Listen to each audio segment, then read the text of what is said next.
ज्यांना पंधरवाडी एकादशी शक्य होत नाही तर अशांनी आषाढी एकादशी आणि कार्तिकी एकादशी ह्या वर्षातल्या ज्या 2 मोठ्या एकादशी असतात तर आवर्जून त्या एकादशीचं व्रत करावं। निश्चित आध्यात्मिकतेसोबतच आपल्याला वैज्ञानिक महत्त्व सुद्धा तुम्हाला कळालं, त्याच्यामुळं आपल्या शरीराची शुद्धता होण्यासाठी एकादशीचं व्रत खूप महत्त्वाचं आहे। फक्त भरपेट न खाता शरीराला जेवढं आवश्यक आहे तेवढंच खाऊन किंवा फलाहार करून जर केला तर अतिउत्तम म्हणायला काहीच हरकत नाही। श्री स्वामी समर्थ, दंडवत आणि प्रणाम। मी रेखा जगदंबे, माझ्या YouTube चॅनलमध्ये मी तुमचं अगदी मनापासून स्वागत करते आणि आजचा दिवस तुमचा शुभ जाओ अशी महाराजांच्या चरणी प्रार्थना करते आणि आजच्या आपल्या नवीन विषयाला मी सुरुवात करते।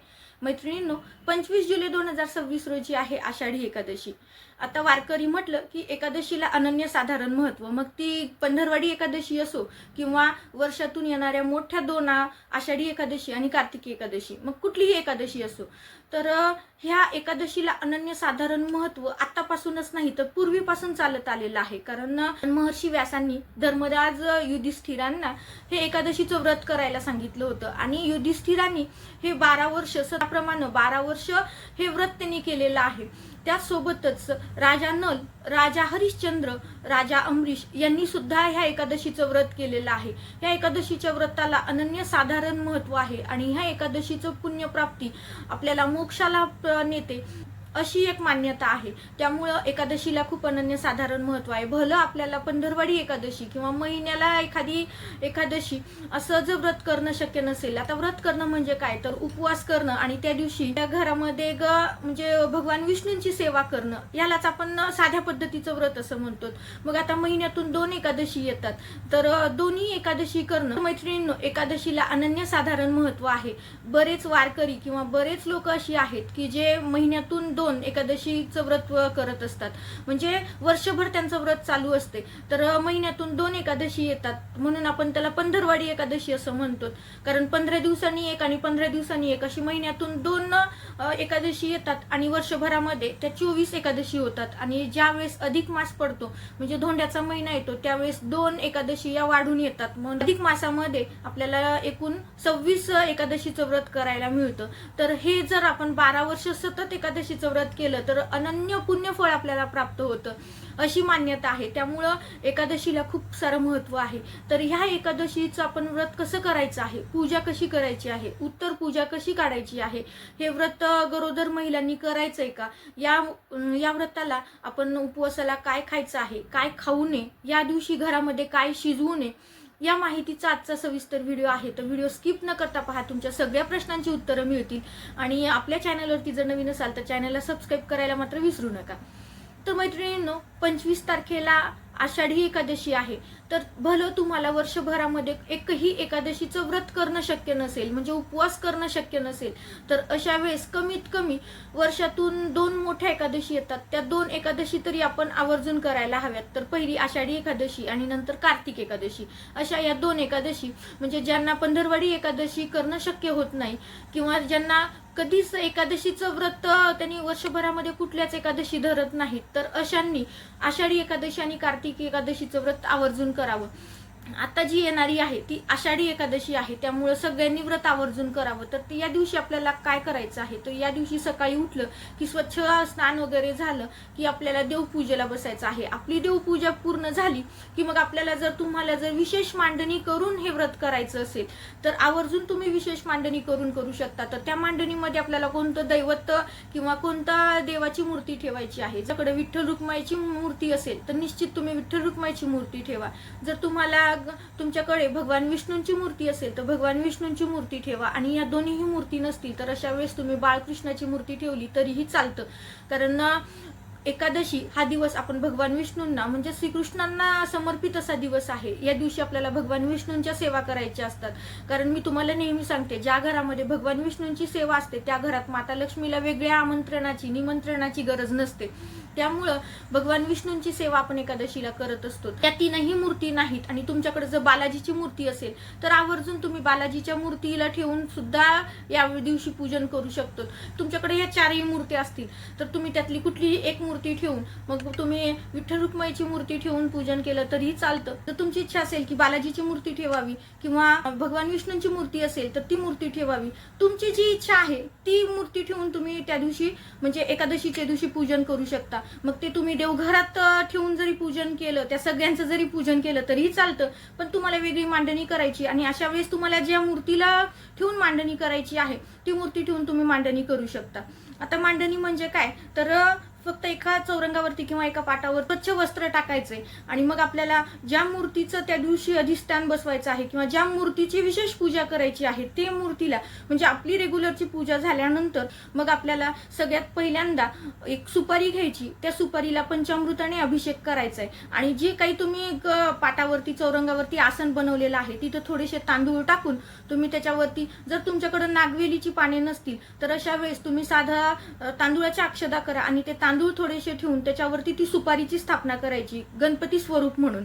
आता देवघरामध्ये जर तुम्ही केलं तर निश्चित देवघरामध्ये गणपती बाप्पा असतातच, त्यामुळं तुम्हाला वेगळी अशी सुपारी ठेवून मांडणी करायची गरज नाही. पण तुमची इच्छा असेल की त्या मांडणीमध्ये गणपतीच ठेवायचा आहे तर अशा वेळेस तुम्ही देवघरातला गणपती उचलून त्या ठिकाणी सुद्धा ठेवू शकतो.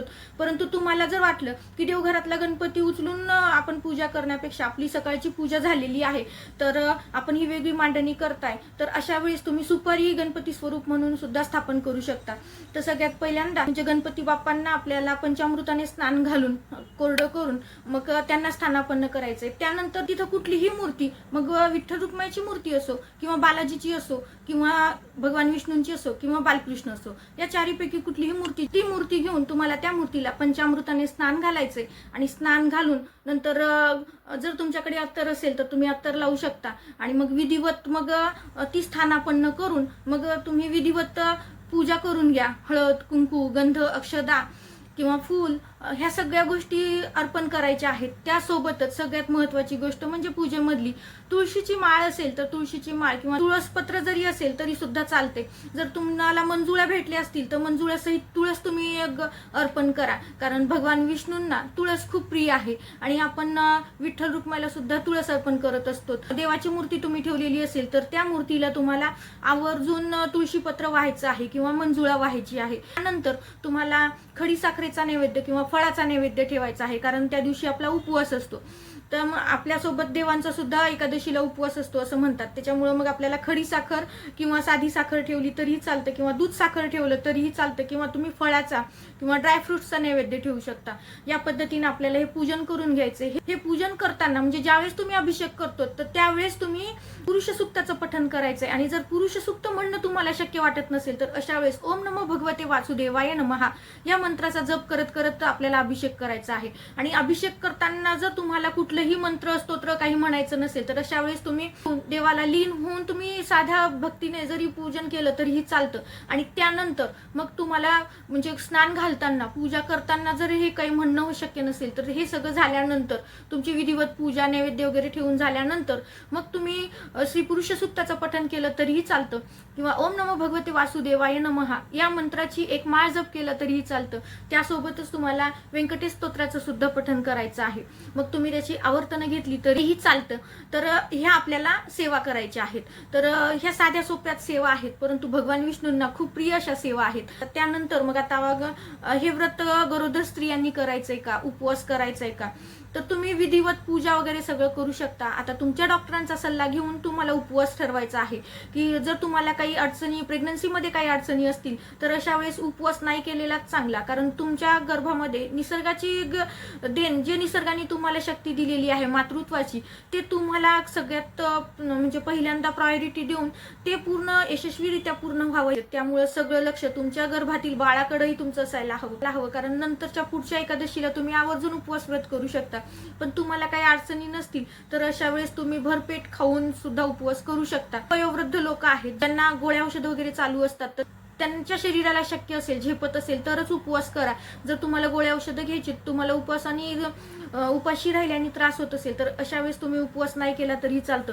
परंतु अशी मान्यता आहे सदृढ लोकांनी सगळ्यांनी उपवास करायला हवा, कारण एकादशीच्या व्रताचं महात्म्य तर आपण आध्यात्मिकरित्या पाहतोच, परंतु वैज्ञानिक दृष्टिकोनातून जर आपण एकादशीच्या दिवशी उपवास केला तर आपल्या शरीरातल्या कॅन्सरच्या पेशी जर असतील तर त्या नाश पावतात असं म्हणतात.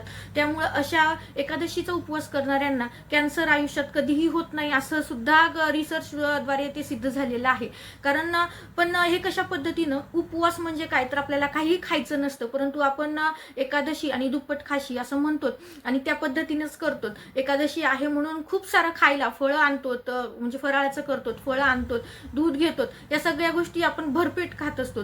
परंतु या उपवासाच्या दिवशी आपल्याला ढेकर आला नाही पाहिजे, या गोष्टीची सुद्धा काळजी घ्यायची आहे. म्हणजे आपल्याला भरपेट खूप खायचं नाही, जेणेकरून भरपेट खाल्ल्यामुळे आपल्याला झोप लागते आणि आपण जे सेवेचा कालावधी आहे तो झोपेत घालवतो, तर आपल्या ते सेवेचा कालावधी झोपेत जाऊ नये म्हणून आपल्याला भरपेट खायचं नसतं. एकादशीच्या दिवशी आपण एवढं खायचं नाही की आपल्याला ढेकर आला पाहिजे. तर या पद्धतीने आपल्याला उपवास करायचा आहे. आता तुम्हाला कुठल्या पद्धतीने करायचं हे वैयक्तिकरित्या तुम्ही तुमचं ठरवू शकता, पण ह्या उपवासाचं आध्यात्मिक तसंच वैज्ञानिक सुद्धा महत्त्व आहे हे तुम्हाला लक्षात आलेलंच असेल. फक्त आपल्या शरीराचा विचार करून किंवा आपल्याला झेपेल एवढ्याच पद्धतीने आपल्याला व्रतवैकल्य करायचे असतात. कारण देव कधीही आपल्याला भांडत नाही किंवा तुम्ही उपवास केला नाही म्हणून देव तुमच्यावरती रागवेल असाही भाग नाही. कारण देव एवढा लहान विचारांचा नाही. कारण जेवढा आपण देवाचा अभ्यास कराल तेवढं आपल्याला देव समजायला सुद्धा मदत होईल. देव एवढ्या क्षुल्लक कारणावरून आपल्यावरती रागवणार नाही किंवा आपल्याला काही दोष देणार नाही किंवा आपलं काही वाईट करणार नाही.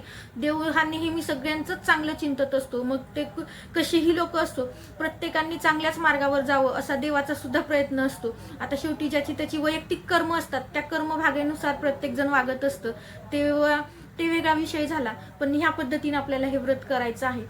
त्यानंतर या दिवशी आपल्याला आवर्जून भात शिजवायचा नाही. कारण असं म्हणतात, एक यामागे सुद्धा कथा आहे, खास व्हिडिओच ह्याचा बनवणार आहे या कथेचा. तर असं म्हणतात की तांदूळ जर शिजवले तर म्हणजे नरमांस भक्षण केल्यासारखं असतं. त्यामुळं एकादशीच्या दिवशी भलं घरात कुणाचा उपवास नसेल तर त्या दिवशी तुम्ही खिचडी किंवा भात त्यांना करून देऊ नका. आपल्याला तर ज्यांनी उपवास करतात त्यांना तर खायचाच नसतो, परंतु घरात इतरांना जर कुणाला करून द्यायचं असेल तर या दिवशी घरामध्ये तांदूळ शिजले नाही पाहिजेत, याही गोष्टीची काळजी घ्यायची आहे. त्यानंतर आता एकादशीच्या आदल्या दिवशी म्हणजे आता आपण व्रत करणार आहोत, तर त्या व्रताच्या आदल्या दिवशी सुद्धा आपल्याला म्हणजे कांदा लसूण हे वर्ज्य करायचंय. एकादशीच्या दिवशी तर उपवासाचं व्रत असल्यामुळे आपण कांदा लसूण खातच नाही आणि दुसऱ्या दिवशी सुद्धा आपल्याला नैवेद्यामध्ये कांदा लसूण वर्ज्यच करायचंय. त्यासोबतच आदल्या दिवशी म्हणजे व्रत एकादशीचं आहे आणि आपण आदल्या दिवशी भरपेट मांसाहार करताय की उद्या एकादशी आहे आपल्याला खायला जमणार नाही असं म्हणून जर तुम्ही मांसाहार करत असाल तर निश्चित ही गोष्ट टाळा. मांसाहार आपल्याला करायचा नाही. त्यासोबतच मांसाहारच नाही तर कांदा लसूण सुद्धा आपल्याला आदल्या दिवशी म्हणजे दशमीच्या दिवशी आपल्याला कांदा लसूण सुद्धा वर्ज्य करायचंय आणि मांसाहार तर कडकडीत वर्ज्य करायचंय. कारण 24 तासामध्ये मांसाहार पचन होत नाही आणि दुसऱ्या दिवशीच एकादशी असते. कारणामुळे आपल्याला आदल्या दिवशी सुद्धा सात्विकच राहायचंय, जेणेकरून एकादशीच्या दिवशी आपलं पूर्ण शरीर सुद्धा सात्विक राहिलं पाहिजे. आपल्या शरीरामध्ये सुद्धा कुठलीही नकारात्मकता किंवा कुठलंही असात्विक असं अन्न सुद्धा नसायला हवं. त्यामुळे आपल्याला कांदा लसूण आणि मांसाहार दशमीच्या दिवशी सुद्धा वर्ज्य करायचंय. तर सकाळचं पूजन वगैरे झालं, आपलं सेवा झाल्या, तर जवळपास तुमच्या विठ्ठलाचं मंदिर असेल तर आवर्जून विठ्ठलाच्या मंदिरात जाऊन दर्शन घ्या आणि मंदिर जवळपास नसेल तर अशा वेळेस तुम्ही सगळ्या सेवा संध्याकाळी रिपीट केल्या तरीही चालते. तर मग संध्याकाळच्या सेवेमध्ये सुद्धा तुम्हाला पुरुष सूक्त म्हणायचे, तुम्हाला ओम नमो भगवते वासुदेवाय नमः या मंत्राचं पठण करायचे. त्यासोबतच व्यंकटेश स्तोत्राची जेवढी आवर्तनं झाली तेवढी आवर्तनं करायची. आणि या पद्धतीने ह्या सेवा सगळ्या झाल्या की मग आता दुसऱ्या दिवशी आपल्याला उत्तर पूजा करायची. तर उत्तर पूजा कशी करायची, तर सकाळी आपल्याला उठले की गोडाधोडाचं जेवण करायचं. कारण आदल्या दिवशीचा उपवास असतो, तर आपण आदल्या दिवशी देवाला नैवेद्य फळ किंवा साखर, खडी साखरच ठेवलेला असतो. त्यामुळे दुसऱ्या दिवशी आपल्याला व्यवस्थित ताट भरून आपल्याला नैवेद्य करायचं, त्यात एक गोडाचा पदार्थ करायचा आणि मग आपली दुसऱ्या दिवशीची पूजा लगेच विसर्जित न करता ते हळद कुंकू लावून पूजन वगैरे करून घेऊन नैवेद्य दाखवून घ्यायचंय आणि नैवेद्य दाखवून मग नैवेद्य दाखवल्यानंतर नंतर आपण ती पूजा विसर्जित केली तरी चालते. विसर्जित करणं म्हणजे काय, तर जी मूर्ती आपण देवघरातून घेतली होती ती त्या ठिकाणी म्हणजे देवघरामध्ये स्थानापन्न करणं.